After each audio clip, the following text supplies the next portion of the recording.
अस्सलामुअलैकुम। प्रोग्राम में खुशामदीद। मैं हूं मोहम्मद जुनैद। शाहजेब खानजादा की चंद रोज़ की गैर मौजूदगी में इस प्रोग्राम की मेज़बानी मैं कर रहा हूं। प्रोग्राम के आगाज़ में ही आज बात जाली अकाउंट्स केस के मामले की, जो एक बहुत अहम मामला भी है और एक बड़ा मामला भी बनता चला जा रहा है।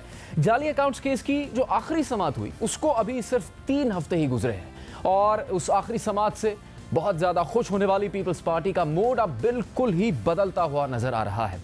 7 जनवरी के बाद पीपल्स पार्टी मुतमईन नजर आ रही थी। सुप्रीम कोर्ट के रिमार्क्स को अपने मौक़िफ़ की तायद करार दिया मीडिया पर आकर, मगर तहरीरी हुक्म के बाद पीपल्स पार्टी का मूड बिल्कुल बदल गया है और पीपल्स पार्टी के शरीक चेयरमैन आसिफ अली जरदारी ने सुप्रीम कोर्ट के 7 जनवरी के हुक्म पर नजर सानी की अपील कर दी है, जिसमें बहुत से कानूनी सवालात उठाए गए हैं। वो क्या सवालात हैं, इस हवाले से आपको तफसील से बताएंगे। मगर फिलहाल ये केस खड़ा कहाँ है, तहकीकात पहुंची कहाँ तक है, पहले इस बारे में कुछ मालूमात आपके सामने रखते हैं और सुप्रीम कोर्ट के फैसले के बाद मामला नैब के पास जो जा चुका है उसकी हैसियत इस वक्त क्या है। JIT भी तहकीकात जारी रखे हुए है और JIT रिपोर्ट की बुनियाद पर नैब भी तहकीकात कर रहा है। इजलास हो रहे हैं, दस्तावेजात की मुंतकली हो रही है, JIT रिपोर्ट का जायजा लिया जा रहा है और नैब कुछ अहम इकदामात करने के लिए फैसले भी कर रहा है और इस हवाले से पेशरफ्त हो रही है।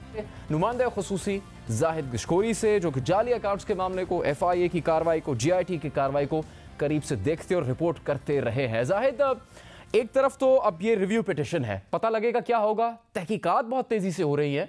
जरदारी साहब के वकील लतीफ़ खोसा ने जाली अकाउंट्स के अदालती फैसले पर नज़रसानी अपील दायर की।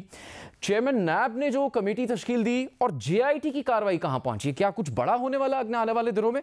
हमने ये सुना है कि शायद किसी बड़ी शख्सियत को JIT बुला लेगी कुछ दिन के बाद। जुनैद, बड़ी इम्पॉर्टेंट डेवलपमेंट यहाँ पर जारी हैं। उसमें 16 अहम इन्वेस्टिगेशन जो रिपोर्ट्स थी वो 1 हफ़्ते तक ब्रीफिंग दी है JIT की टीम ने। नैब की इन्वेस्टिगेशन टीम को यहाँ FIA के हेडक्वार्टर में तमाम रिकॉर्ड दे दिया गया है नैब को।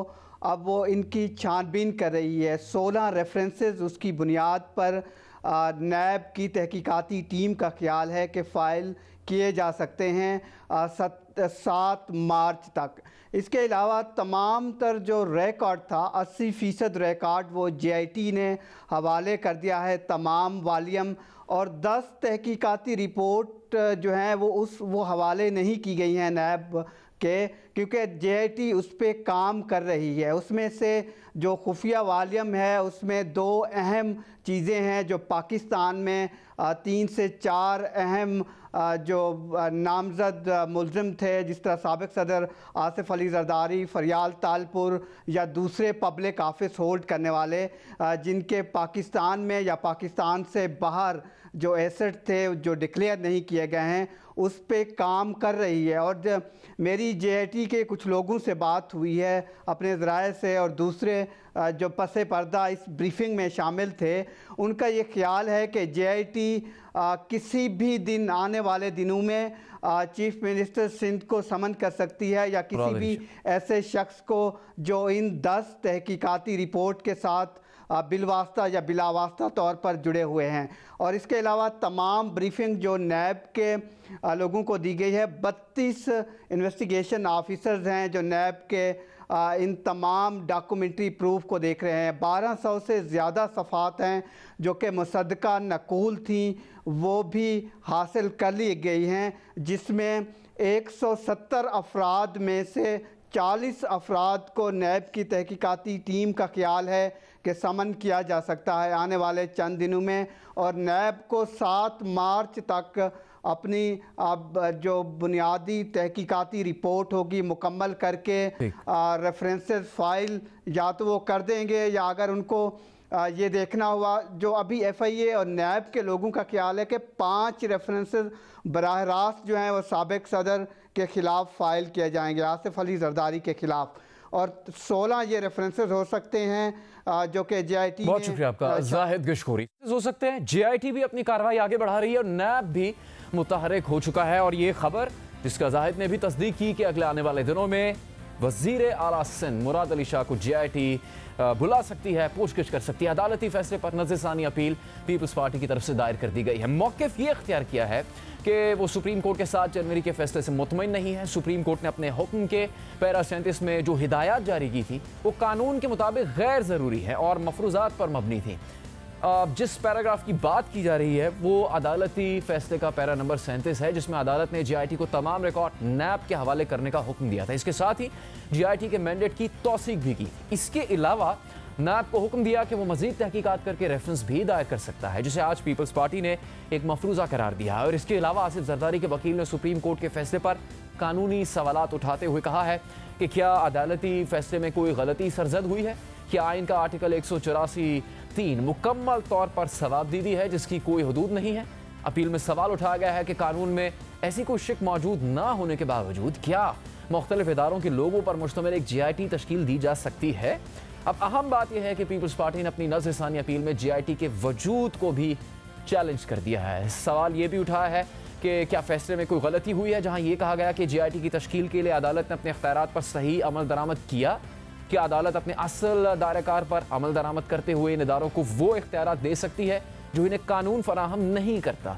अपील में मजीद सवालात उठाते हुए मौक़िफ़ इख्तियार किया गया है कि इस चीज़ का एहसास होने के बावजूद कि JIT ने अपने मैंडेट और स्कोप से तजावुज़ किया, फिर भी अदालती फैसले में उसके मैंडेट को दुरुस्त करार देना क्या सही था। अपील में सवाल उठाया गया है क्या NAB को रावलपिंडी या इस्लामाबाद में रेफरेंस दायर करने की हिदायत दुरुस्त थी, जबकि तमाम मुबैना रिकॉर्ड, दस्तावेज़ात, गवाहान और मुबैना मुल्ज़िमान सूबा सिंध में है। क्या फैसले के पैरा 37 की शिक 7 में जहां NAB चेयरमैन को ये हिदायत जारी की गई है कि वो एक अहल डायरेक्टर जनरल को नामजद करें जो बिना वक्त ज़ाया किए रेफरेंस दायर कर दे, क्या ये बात इस चीज़ को जाहिर करती है कि रेफरेंसेस फाइल करना अदालत की हिदायत है। अपील में मजीद सवालात उठाते हुए मौक़िफ़ इख्तियार किया गया है कि क्या इस केस में अमल दरामद बेंच तश्कील देना गैर कानूनी और गैर ज़रूरी नहीं था, जबकि इस चीज़ की दरख्वास्त ना दूसरी पार्टी ने की और ना ही इस हवाले से समातों के दौरान कोई बहस हुई। नज़रसानी अपील में सवाल उठाया गया है कि अदालत के आखिरी समात बाज़ाब्ता तौर पर बिलावल भुट्टो और मुराद अली शाह का नाम JIT रिपोर्ट से निकालने का कहा गया, तो फिर तहरीरी फैसले में इन बातों का जिक्र ना होना क्या एक गलती है जिसकी दुरुस्ती होनी चाहिए। अब ये एक अहम मामला है। जाली अकाउंट्स के फैसले पर पीपल्स पार्टी की आला क़यादत ने इस नज़रसानी दरख्वास्त में बहुत से अहम कानूनी सवालात उठा दिए हैं। JIT के मैंडेट से लेकर आर्टिकल 184(3) के मामला भी नज़रसानी दरख्वास्त का हिस्सा हैं। अहम बात यह है कि नए चीफ जस्टिस आसिफ सईद खोसा खुद इस बात पर जोर दे चुके हैं कि आर्टिकल 184(3) का जायज़ा लिया जाना चाहिए। बहरहाल नज़रसानी दरख्वास्त में जितने भी अहम कानूनी सवालात उठाए गए हैं इस पर हम बात करेंगे पाकिस्तान बार काउंसिल के वाइस चेयरमैन और माहिर कानून कामरान मुर्तज़ा से। कामरान साहब, बहुत शुक्रिया आपके वक्त का। आपके इल्म में है रिव्यू पिटिशन की सारी तफसील, फरियाल तालपुर साहब जरदारी साहब की तरफ से है। ये JIT की तश्कील पे सवाल उठा रहे हैं। ये पहले भी हो चुका है पनामा केस में, आप हम सब जानते हैं, हमें याद है, एतराज़ात मुस्तरद कर दिए गए थे। अब जो अपील है आपको लगता है माजी से कुछ मुख्तलिफ हो जाएगा? माजी के केसेस के मुकाबले में या पनामा केस के मुकाबले में अदालत क्या इसको मंजूर कर सकती है इस एतराज़ को कि सुप्रीम कोर्ट के अहकामात के तहत JIT की तश्कील नहीं हो सकती? कुछ मुख्तलिफ हो सकता है क्या, या जो पहले से तय हो चुकी है बात सुप्रीम कोर्ट के फैसलों में उसमें कोई तब्दीली नहीं होगी? देखिए, JIT वैसे तो कानून में सिर्फ जो मेरे इल्म में है वो सिर्फ 2 जगह पे है। एक वो तहफ़्फ़ुज़ पाकिस्तान वाला कानून था और एक ATA में उन्होंने अमेंडमेंट करके उसमें वो इंसर्ट किया था। उसके अलावा जो है ना JIT का कॉन्सेप्ट नहीं था। पहले किसी ज़माने में बाय एग्जीक्यूटिव ऑर्डर हुआ करते थे, तो उसके बाद फिर ये 2 का इसमें लेजिस्लेट किया उन्होंने और 2 जगह पे जो है ना ये इसमें ये कॉन्सेप्ट आया। मगर सुप्रीम कोर्ट चूँकि वो एपेक्स कोर्ट है, वो मुल्क की, और उसमें गो कि हम इस बात से इख्तलाफ भी करते रहे हैं कि इसमें JIT इसमें चूँकि कहीं पे इस तरह के मामलात में JIT का कॉन्सेप्ट नहीं है, तो आप अपने तौर पे इंट्रोड्यूस करवा रहे हैं। मगर हमारे एतराज़ को जो है ना वो रद्द किया गया सुप्रीम कोर्ट की तरफ से और उन्होंने अल्टीमेटली JIT बनाई। उसमें एक एतराज़ ये भी था कि इसमें जो खुफिया एजेंसियों के लोग हैं वो भी आ जाते हैं, तो उनको जो है ना वो इस हद तक एक्सेस देना इस तरह के आम मामलात में मेरा ख्याल है गैर मुनासिब होगा। मगर ये बात भी नहीं मानी गई। जो भी एतराज़ कुनिंदा थे, हम वैसे एतराज़ करते रहे, वकील जो उन केसों में पेश होते रहे उन्होंने भी शायद एतराज़ किया, मगर ये बात नहीं मानी गई। अब फिर अगेन सवाल वही है कि आप सुप्रीम कोर्ट अपने साहबका जो उनका व्यू है उससे इत्तफाक करेगी या उससे इत्तफाक नहीं करेगी। अब अगर तो उसमें ऐसा होता है कि बाज़ औक़ात जो है वो बराबर का उसी बराबर का बेंच है तो भी वो अपने व्यू को चेंज कर सकते हैं, या बाज़ औक़ात बड़ा बेंच बना के भी वो जो है ना उसको रिविज़िट कर सकते हैं। दोनों बातें मुमकिन हैं। मुमकिन है कि वो उसी को फॉलो करें जजमेंट को, और ये भी मुमकिन है कि वो रिविज़िट भी कर सकते हैं अगर उसमें कोई ऐसी बात उनके इल्म में लाई जाए जो पहले उनके इल्म में नहीं लाई गई, या वो समझें कि कोई उसकी वजह से जो है ना कोई नुकसानात हुए हैं, या उनका कोई वो जो व्यू था वो उससे बेहतर व्यू मुमकिन है, तो वो अपना व्यू चेंज कर सकते हैं। कामरान मुर्तज़ा साहब, एक और रिव्यू पिटिशन में आर्टिकल 184(3) के बारे में है कि इसकी जो हुदूद है इस्तेमाल, अब मौजूदा सूरत हाल इस तरह से है कि मौजूदा चीफ जस्टिस आसिफ सईद खोसा कह चुके अपनी तकरीर में कि आर्टिकल 184(3) का इस्तेमाल, इसकी हदूद की जांच होनी चाहिए। अब माजी में जो साबिका चीफ जस्टिस हैं जस्टिस साकिब निसार, वो दिफा कर चुके हैं 184(3) के इस्तेमाल का। पेशावर हाई कोर्ट में जो वाक़या हुआ जस्टिस काजी फ़ाइज़ ईसा की मौजूदगी में, जिस पर जस्टिस मंसूर अली शाह ने बाद में फ़ैसला दिया, वो आपके हमारे सबके सामने है। क्या इसमें कोई पीपल्स पार्टी को रिलीफ मिल सकता है, आपको लगता है, इन हालात में? देखिए, 184(3) का जो इस्तेमाल होता रहा, उस हवाले से पाकिस्तान बार काउंसिल जो वकला की सबसे बड़ी बॉडी है पाकिस्तान भर में, उसने भी एक रेजोल्यूशन किया था और उसको भी काफ़ी अर्सा हो गया, और हम इस बेतहाशा और बेदरीग इस्तेमाल को जो है वो मुनासिब नहीं समझते थे, ईवन अदालतों के लिए भी और मुल्क के लिए भी। और इस पे हमारा अपना एक सोचा समझा इस पे राय और इस पे एक करारदाद मौजूद है, जिसको हमने कोर्ट को भी भिजवाया, और चीफ जस्टिस उस वक्त के जो चीफ जस्टिस थे उनसे भी जो है ना इस हवाले से हमने तहफ़्फ़ुज़ात का इज़हार करते रहे।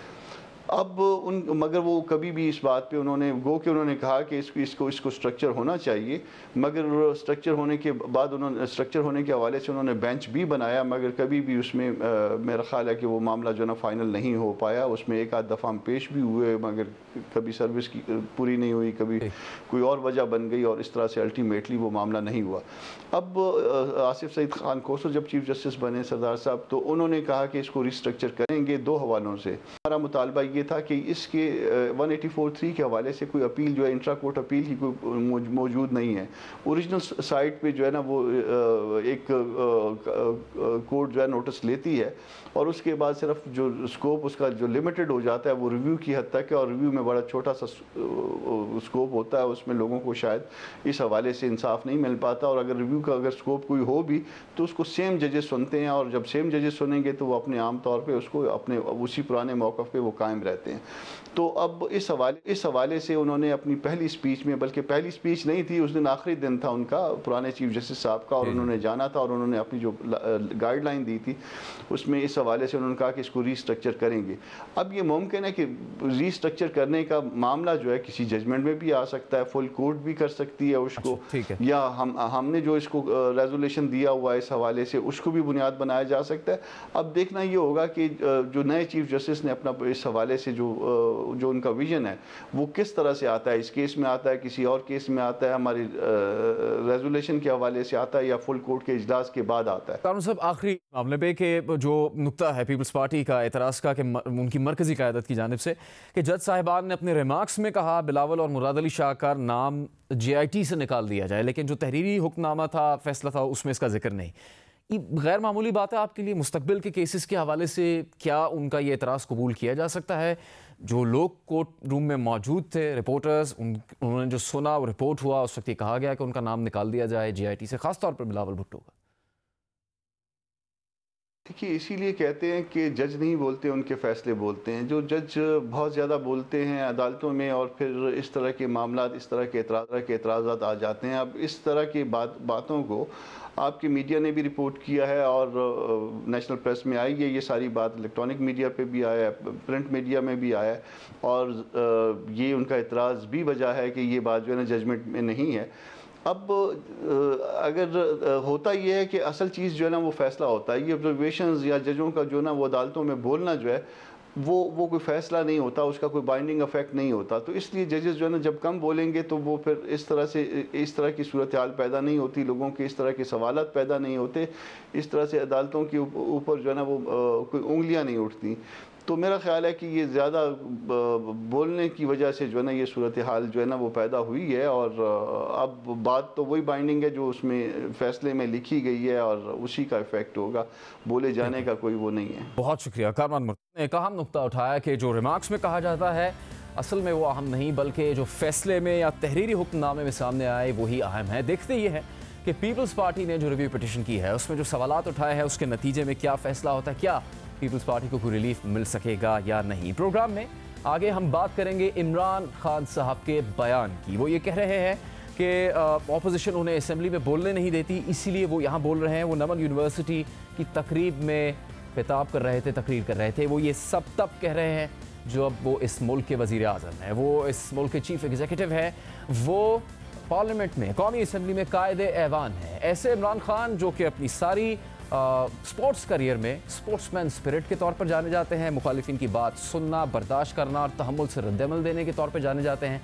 तो फिर वो वज़ीर आज़म बनकर ये क्यों कह रहे हैं कि जब वो बोलते हैं तो उस पर एतराज़ होता है, या वो इसलिए नहीं बोलेंगे कि उन्हें बोलने नहीं दिया जाता। इसी पर हम बात करेंगे एक ब्रेक के बाद। प्रोग्राम में हमारे साथ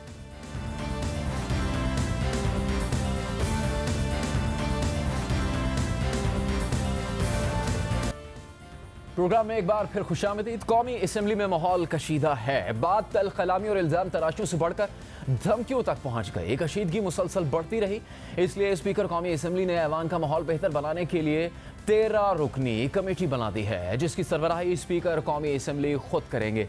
इस कमेटी में वज़ीर आज़म इमरान खान बतौर कायदे ऐवान शामिल हैं, जबकि कमेटी के दीगर अरकान में अपोजिशन लीडर शहबाज शरीफ, पीपल्स पार्टी के शरीक चेयरमैन आसिफ जरदारी, वज़ीर रेलवे शेख रशीद, विफाकी वज़ीर तारिक बशीर चीमा, MQM के सरबराह खालिद मकबूल सिद्दीकी, मौलाना आसाद महमूद, अख्तर मेंगल और खालिद मक्सी शामिल हैं। इसके अलावा गौस बख्श महर, शाहजैन बुगटी और अमीर हैदर खान होती भी इस कमेटी का हिस्सा हैं। नोटिफिकेशन के मुताबिक कमेटी अरकान के तर्ज अमल का जायजा लेगी और असम्बली का माहौल बेहतर बनाने के लिए तजावीज़ भी देगी। नोटिफिकेशन में बताया गया है कि कमेटी अरकान के रवैये के हवाले से भेजी गई शिकायत की तहकीकात करेगी और कमेटी अरकान की तरफ से इस्तेहकाक के मामला को भी निपटाएगी। कमेटी अदालत में ज़ेर इल्तिवा किसी मुकदमे से मुतालिक शिकायत पर कार्रवाई नहीं करेगी और किसी मीडिया रिपोर्ट की बुनियाद पर की गई शिकायत पर भी कार्रवाई नहीं करेगी। कौमी असम्बली का इजलास तो मुलतवी हो गया, मगर कौमी असम्बली के गुज़श्ता हफ्ते होने वाले इजलास के बाद कशीदगी मुल्की सियासत में भी दिखाई दे रही है। गुज़श्ता हफ्ते होने वाले इजलास में शहबाज शरीफ की तकरीर के बाद कशीदगी उरूज पर पहुंच गई। बुध को जब हुकूमत ने तरमीमी फाइनेंस बिल पेश किया तो अपोजिशन लीडर शहबाज शरीफ ने पहले साहिवाल साहने पर बात की और उन्होंने वज़ीर आज़म इमरान खान और वज़ीर आला उस्मान बुज़दार के इस्तीफ़े का मुतालबा भी किया और साथ कुछ और अल्फाज भी इस्तेमाल किए। वज़ीर आज़म पाकिस्तान और वज़ीर आला पंजाब से इस्तीफ़े के मुतालबे पर इतना हंगामा नहीं हुआ, लेकिन लफ्ज़ सेलेक्टेड के इस्तेमाल पर तहरीक इंसाफ का सख्त रद्दअमल सामने आया। शहबाज शरीफ की इस तकरीर के बाद तहरीक इंसाफ ने सख्त रद्दअमल दिया। वज़ीर आज़म इमरान खान के मुआविन खुसूसी नईमुल हक ने धमकियाँ में इस ट्वीट की कि शहबाज शरीफ की हिम्मत कैसे हुई कि वो वज़ीर आज़म इमरान खान पर ज़ाती हमले करें। क्या वो चाहते हैं कि वो जेल में ही रहें? क्या वो चाहते हैं कि प्रोडक्शन ऑर्डर मनसूख कर दिए जाए? नईमुल हक की इस ट्वीट के बाद मज़ीद कशीदगी पैदा हुई और सूरत हाल ये है कि वज़ीर आज़म इमरान खान जो कुछ असम्बली में बोलना चाहते थे वो उन्हें नमल यूनिवर्सिटी के कॉन्वोकेशन में बोलना पड़ा। वज़ीर आज़म इमरान खान ने गुज़श्ता रोज़ नमल यूनिवर्सिटी में तकरीर करते हुए कहा कि अपोजिशन उन्हें असम्बली में बोलने नहीं देती, इसीलिए वो यहाँ बोल रहे हैं। वज़ीर आज़म पाकिस्तान इमरान खान को शिकायत है कि उन्हें असम्बली में बोलने नहीं दिया जाता, जबकि अपोजिशन का कहना यह है कि असम्बली में ख़राब माहौल की जिम्मेदार ही हुकूमत है। अगर इसे मामला चलाने हैं तो वो अपोजिशन के साथ बैठकर बात करें। मुस्लिम लीग नून के रहनुमा एहसन इकबाल ने मीडिया से बात करते हुए कहा कि हुकूमत अगर संजीदा है तो अपोजिशन के साथ बैठकर बात करे। मैं समझता हूँ कि ये हुकूमत अगर इक़्तिदार में है तो इसको होश के नाखून लेने चाहिए और मुल्क में महाजराई करने की बजाय संजीदगी इख्तियार करे, अपोजिशन के साथ बैठ के मामलात पे, मुल्क के मामलात पे गुफ्तगू करे और तज़हीक की सियासत और पगड़ी उछालने की सियासत से बाज रहे। अगर इसके वज़रा पगड़ियाँ उछालने और किरदार कुशी करने से बाज ना आए तो फिर नुकसान इन्हीं का होगा, अपोजिशन का नहीं होगा। मुस्लिम लीग नून ये समझती है कि ऐवान का माहौल बेहतर बनाना हुकूमत की जिम्मेदारी है। इस वक्त सूरत हाल ये है कि हुकूमत और अपोजिशन में कशीदगी की वजह से इलेक्शन कमीशन के 2 अरकान की तकर्री का मामला लटका हुआ है। सवाल ये उठ रहा है कि वज़ीर आज़म इमरान खान और अपोजिशन लीडर शहबाज शरीफ में बराह रास्त मुशावरत हो सकेगी या नहीं। दोनों को साथ बैठना पड़ेगा क्योंकि ये आईनी ज़रूरत है। इलेक्शन कमीशन के सिंध और बलूचिस्तान से ताल्लुक़ रखने वाले अरकान अपनी मुलाजमत के 2.5 बरस मुकम्मल होने पर रिटायर हो गए हैं। दिसंबर के दूसरे हफ्ते में कुरानंदाजी की गई जिसमें सिंध से अब्दुल गफ्फार सुमरू और बलूचिस्तान से जस्टिस रिटायर्ड शकील बलोच के रिटायर होने का फैसला सामने आया। फिर इलेक्शन कमीशन ने 10 दिसंबर को पार्लियामेंट को खत लिखकर नए अरकान की तकर्रुरी की दरख्वास्त भी कर दी थी, मगर 45 दिन की मोहलत भी खत्म हो चुकी है। अब तक कोई पेशरफ नहीं हो सकी क्योंकि वज़ीर आज़म इमरान खान और अपोजिशन लीडर शहबाज शरीफ में अभी तक मुशावरत ही शुरू नहीं हो सकी। आइन का एक आर्टिकल है 213 जिसके तहत वज़ीर आज़म कौमी असम्बली में अपोजिशन लीडर से मुशावरत के बाद चीफ इलेक्शन कमिश्नर या इलेक्शन कमीशन के रुकन के तकर्रुर के लिए 3 नाम तजवीज़ करते हैं, जिसके बाद पार्लिमानी कमेटी इनमें से एक नाम का इंतखाब करती है। कानून के मुताबिक अगर वज़ीर आज़म और अपोजिशन लीडर के दरमियान नामों की तजवीज़ के लिए इत्तेफाक राय नहीं हो सके तो दोनों अपने तजवीज़ करदा नामों की फहरिस्त पार्लिमानी कमेटी को जमा करवा देते हैं। फिर कमेटी नामों का फैसला करती है। वज़ीर आज़म इमरान खान और अपोजिशन लीडर शहबाज शरीफ में मुशावरत तो शुरू हो नहीं सकी, अलबत्ता स्पीकर कौमी असम्बली ने 12 रुकनी पार्लिमानी कमेटी तश्कील दे दी है जिसकी सरबराही श्री मज़ारी के पास है। इस कमेटी में हुकूमत और अपोजिशन के 6 अरकान हैं, यानी हुकूमत ये समझती है कि मामला मुशावरत से हल नहीं होगा, इसी मुशावरत से पहले ही कमेटी बना दी गई है।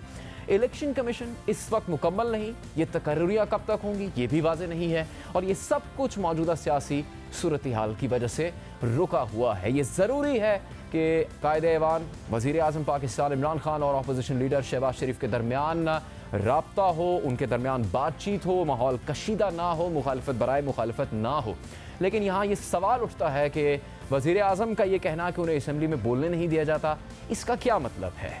क्या ये एक तकरीब या तकरीर है जहां वो बोलेंगे और उसके बाद कोई भी और नहीं बोलेगा और वो वहाँ से तशरीफ़ ले जाएंगे? कौमी असम्बली में ऐसा ही होगा कि वज़ीर आज़म जब खिताब करेंगे और बिजनेस रूल्स के मुताबिक जब कायदे-ए-ऐवान खिताब कर रहे हैं या अपोजिशन लीडर खिताब कर रहे हैं तो कोई और नहीं बोलता, लेकिन जब उनकी तकरीर ख़त्म होगी दीगर अरकान की जानिब से एतराज़ात सवालात आ सकते हैं, अपोजिशन लीडर की तरफ से एतराज़ात आ सकते हैं।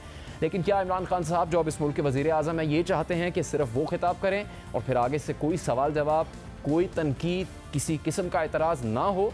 तो शायद कौमी असम्बली में ऐसा हो नहीं सकेगा। इन सब बातों पर सवाल उठाने के लिए हमने बात करना चाहिए वफाकी वज़ीर पार्लिमानी अमूर अली मोहम्मद खान साहब से, लेकिन उनसे हमारी बात हो नहीं सकी। लेकिन इलेक्शन कमीशन का मामला और दीगर मामलात पर मशावरत के लिए ज़रूरी है कि माहौल की कशीदगी को दूर किया जाए और शहबाज शरीफ साहब, इमरान खान साहब आपस में जो आइनी मशावरत जिसकी ज़रूरत है उस पर अमल दरामद ज़रूर करें, क्योंकि ये पार्लियामेंट के माहौल के लिए और मुल्क की सियासी सूरत हाल के लिए भी बहुत ज़्यादा ज़रूरी है। एक बहुत ही और अहम मामला जो कि इस खित्ते के अमन से मुतल्लिक है, पाकिस्तान अफ़गानिस्तान में अमन से मुतल्लिक है। अफ़गान तालिबान और अमेरिका के मुज़ाकरात हो रहे हैं। पाकिस्तान की फ़ौज, पाकिस्तानी हुकूमत अपना किरदार अदा कर चुकी है। अच्छी खबरें भी आ रही हैं लेकिन तहफ़्फ़ुज़ात भी हैं। क्या 17 साल की लड़ाई, जंग, बेअमनी के बाद अफ़गानिस्तान में वाकई अमन हो सकेगा? पाकिस्तान की कोशिशें रंग लाएंगी? और क्या अफ़गान तालिबान और अमेरिका संजीदगी से मुज़ाकरात करने के बाद कुछ तय करने की पोजीशन में आ रहे हैं नहीं? इस पर हम बात करेंगे हामिद मीर साहब से भी। हमारे साथ रहिए एक ब्रेक के बाद।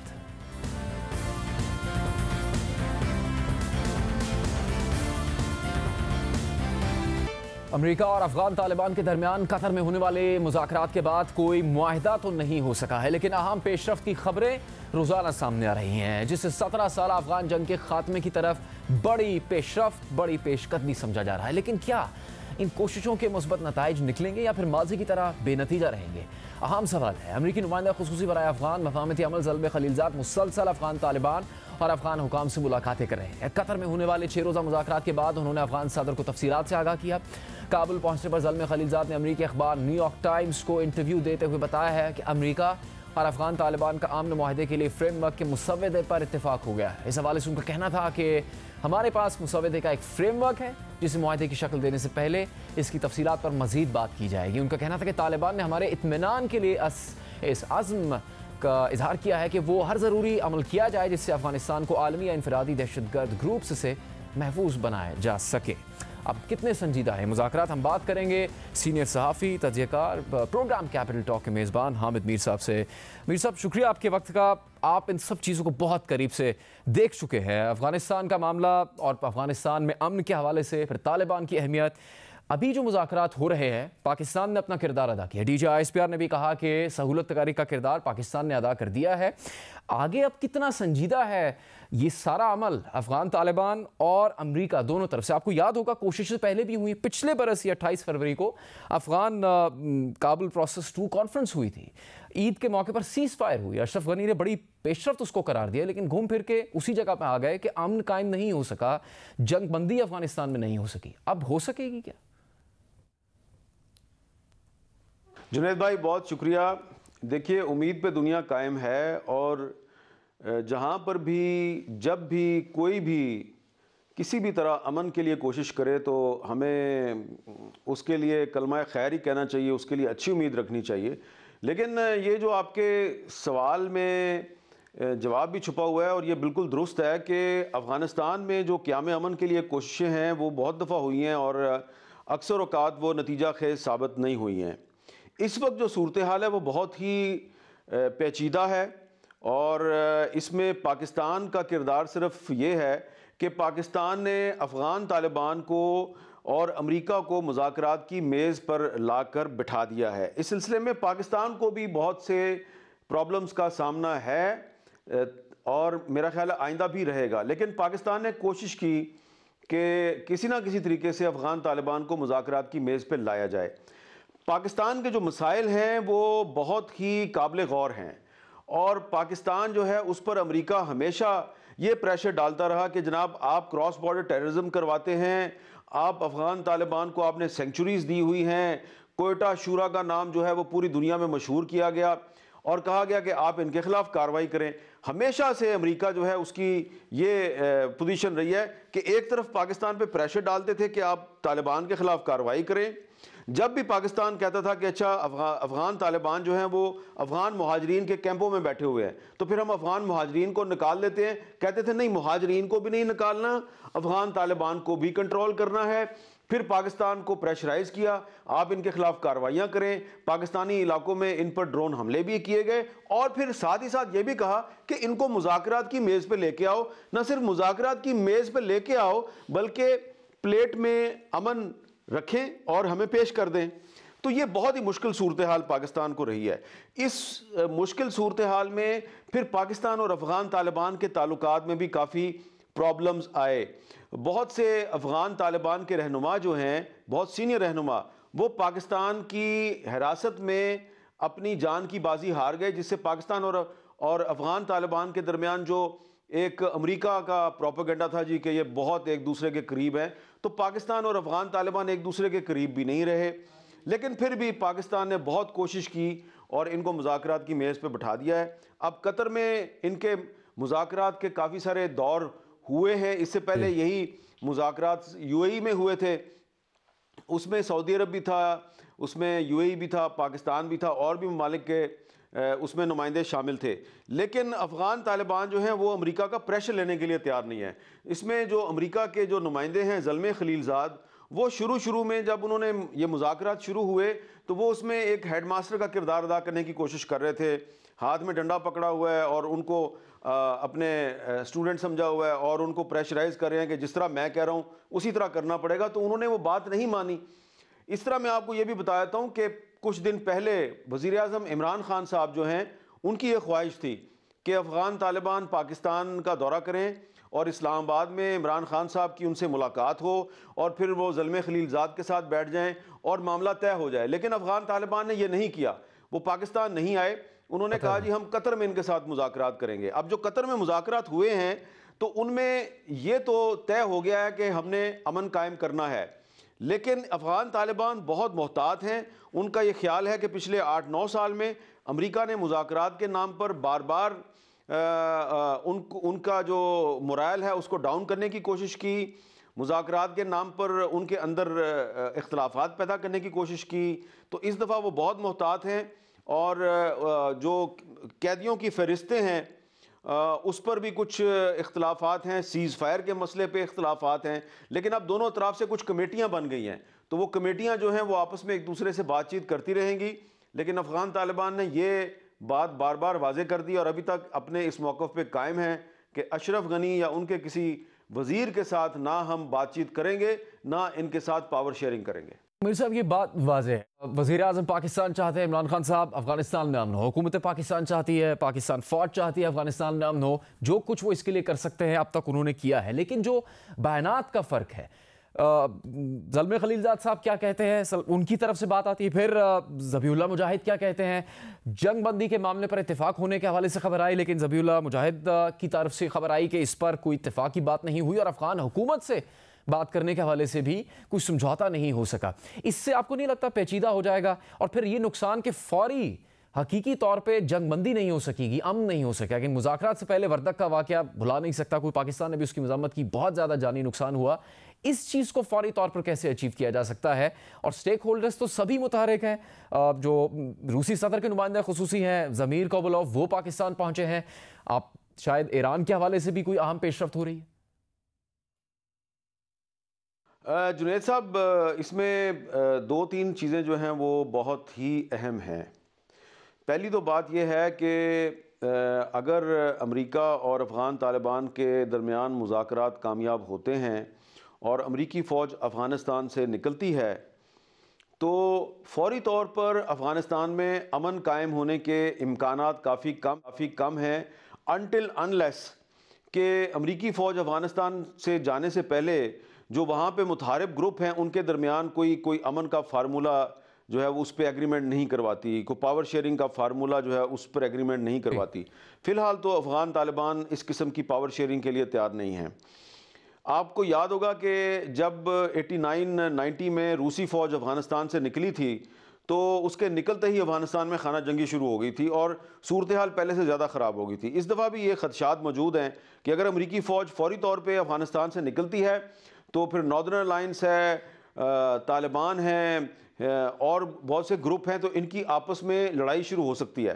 तो इसलिए पाकिस्तान ये चाहता है कि ये जो मामला है अमेरिकी फ़ौज को फेस सेविंग दी जाए अफ़गानिस्तान में और अमेरिकी फ़ौज वहाँ से एक शिकस्त खुर्दा फ़ौज के तौर पे ना जाए, उसको एक फेस सेविंग दी जाए ताकि बाद में जब वो वहाँ से चले जाएं तो जो भी हुकूमत में हो, ख्वाह वो तालिबान है या कोई मखलूत हुकूमत है या कोई नेशनल यूनिटी हुकूमत है, तो अमेरिका उसके साथ मिल के अफ़गानिस्तान को रीबिल्ड करे, उसकी तामीर नौ करे।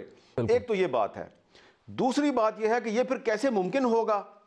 ये उस सूरत में मुमकिन होगा कि जब हम अफ़गानिस्तान में जितने भी स्टेक होल्डर्स हैं उन सब को ऑन बोर्ड लेंगे।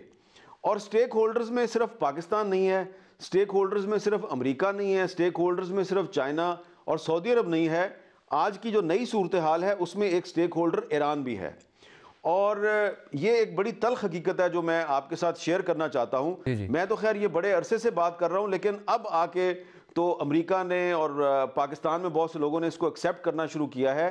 इस वक्त राइट एट द मोमेंट जब मैं आपसे बात कर रहा हूँ तो अफ़गान तालिबान पर पाकिस्तान से ज़्यादा ईरान का असर व नफूज़ है। अफ़गान तालिबान को पाकिस्तान से नहीं, इस वक्त ईरान से असला और इमदाद मिलती है। उनकी सेंचुरीज पाकिस्तान में नहीं है, ईरान में है। और कतर में भी जो उनका दफ्तर है उसको भी ईरान की काफ़ी मदद हासिल है। तो ये जो भी पीस प्रोसेस है अफ़गानिस्तान में, इसमें पाकिस्तान ने अपना बहुत अच्छा किरदार अदा कर दिया है। काफ़ी मज़ीद किरदार हमने अभी आगे भी अदा करना है, लेकिन अब इसमें ईरान को भी ऑन बोर्ड लेकर चलना पड़ेगा। और इसमें अब बहुत से लोग जो हैं वो कहेंगे अच्छा जी अफ़गान तालिबान और ईरान की तो माजी में बड़ी लड़ाई रही है, तो अब ये इकट्ठे किस तरह हो गए? उसका बड़ा सिंपल सा जवाब है कि अफ़गानिस्तान में एक नई फोर्स उभर के सामने आई है, उसका नाम है दाइश। तो दाइश जो है उसकी फ़िरका वाराना सोच है। इराक़ में, शाम में, जहाँ कहीं भी वो एक्टिव है तो उसकी जो सोच है उस पर फ़िरका वारियत का रंग गालिब है। और अफ़गानिस्तान में हामिद करज़ई से लेकर तालिबान तक सब इस बात पे मुतफ़िक हैं। अच्छा लगे या बुरा लगे अमेरिका को, हामिद करज़ई हों या अफ़गान तालिबान हों, उनका ये इल्ज़ाम है कि दाइश को अमेरिकी फ़ौज अफ़गानिस्तान में सपोर्ट करती है, अमेरिकी फ़ौज के हेलीकॉप्टरों में उनको इमदाद मुहैया की जाती है।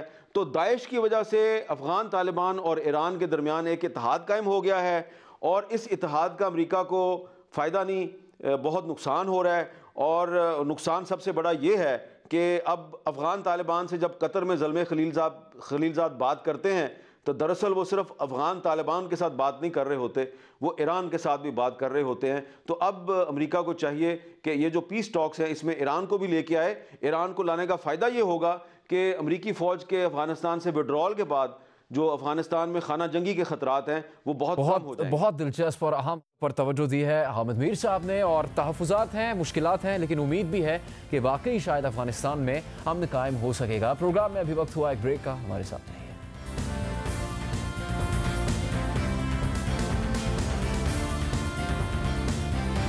जो है ना IMF के लोन का वो क्रिटिकल नहीं है।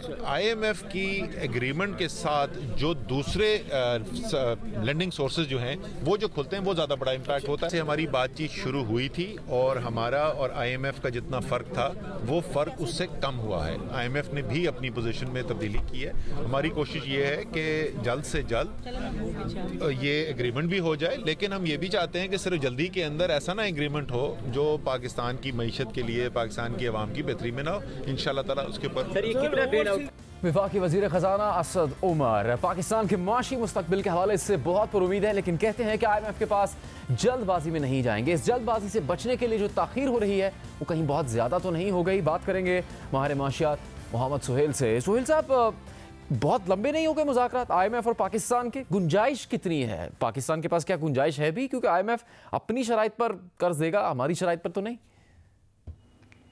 आपने सही फरमाया, जो लेंडर होता है शराइत उसकी होती हैं, मगर ये ज़रूर है कि जो बोरोवर है वो उस शराइत पे उससे आर्गूमेंट करके उस शराइत को नरम या करवा सकता है।